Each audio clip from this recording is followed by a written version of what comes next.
Good morning. नमस्कार विद्यार्थी मित्रों। धोरण 5 विषय हिंदी पाठ 5 चिड़ियाघर की सैर।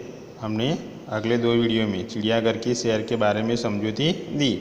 आज आपको शब्दार्थ लिखने हैं अपनी नोट में। फिर अभ्यास में क्या है, एक ऊंची आवाज़ में पढ़िए और लिखना है। आपको ऊंची आवाज़ में पढ़ना है और लिखना है। क्ष, त्र, ज्ञ और श्र। तो क्ष से रक्षक, रक्षा, पक्षी, ऐसे जोर से पढ़ना है और लिखना है। पढ़िए और लिखिए। फिर आगे हैं 2 शब्द मक्खन, मक्खी। तो आपको ये जोर से पढ़ना है और लिखना है। ऐसे 3 ही है, मच्छर, मगरमच्छ, चिट्ठी और गट्ठर। ऐसे ही आपको पढ़ना है और लिखना है। अब पेज नंबर 30 पर निम्नलिखित अंश को पढ़कर प्रश्नों के उत्तर दीजिए। तो ये पैराग्राफ है, तो उसको आपको पढ़ना है और अच्छी तरह उसके प्रश्न के उत्तर लिखने हैं। तो अगर आप कभी गौर करेंगे तो आपको पता चलेगा कि छोटे बच्चे अपनी पलकों को 1 मिनट में औसत 102 बार झपकाते हैं, तो जबकि वयस्कों में यही संख्या करीब 10 होती है।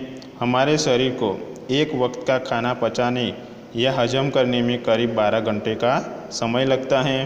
फिर क्या आपको पता है कि हमारे यानी मानव शरीर में नाक व कान 2 ऐसे अंग हैं जिसका आकार पूरे जीवन काल तक बढ़ता ही रहता है।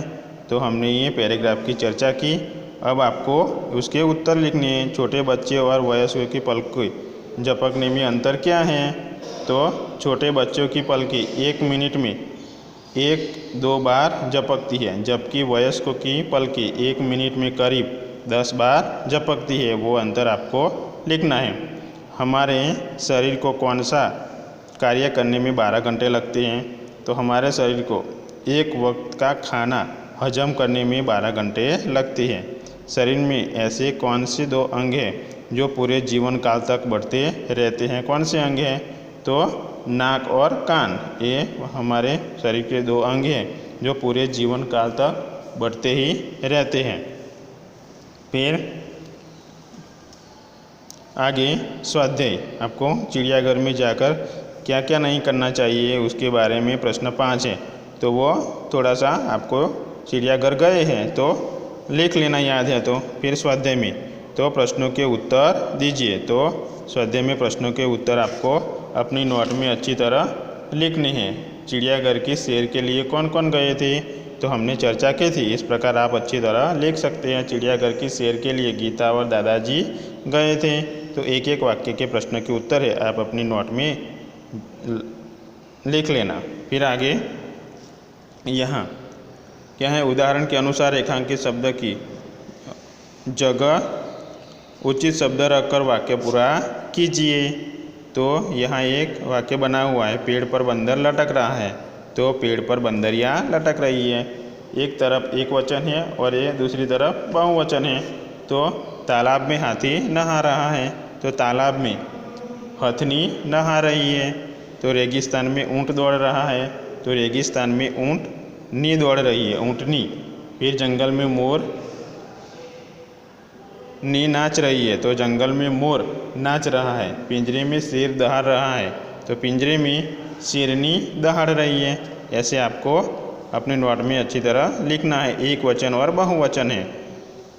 फिर नीचे दिए गए जंगल के दृश्य का वर्णन करना है। आपको जंगल के जो दृश्य है उसका वर्णन आपको अपनी नोट में लिखना है। प्रश्न 3 है वो, जंगल में बहुत सारे पेड़ दिखाई देते हैं, उनमें से एक पेड़ पर बंदर है। यहाँ बहता हुआ झरना भी दिखाई देता है।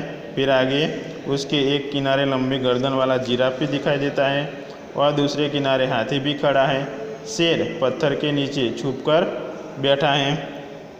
फिर हिरन क्या है कि पानी पी रही है। बतख पानी में तैर रही है। जंगल में हरी घास भी दिखाई दे रही है, हरी घास पर खरगोश बैठा है। आकाश में पक्षी उड़ रहे हैं। यह जंगल का दृश्य बड़ा मनोहर है। तो इस प्रकार आप अच्छी तरह अपनी नोट में लिख सकते हैं। तो चित्र के आधार पर रिक्त स्थानों की पूर्ति कीजिए। यहाँ खाली जगह पूर्ण है, रिक्त स्थान यानी खाली जगह जोर से गरजा तो शेर। चिड़ियाघर में एक सींग वाला गेंडा था। तालाब में बतख तैर रही थी। हरियल खाली जगह टेटे करता है तो हरियल तोता टेटे करता है। इसी प्रकार आप लिख सकते हैं। अब पेज नंबर 32 पर जो है चित्र पहचान कर आयत में अपना उसका हिंदी नाम ढूंढकर लिखना है। तो चित्र आपको पहचानना है और चित्र पहचान कर आपको उसका नाम सही लिखना है। तो आप इतना लिख लेना। अस्तु।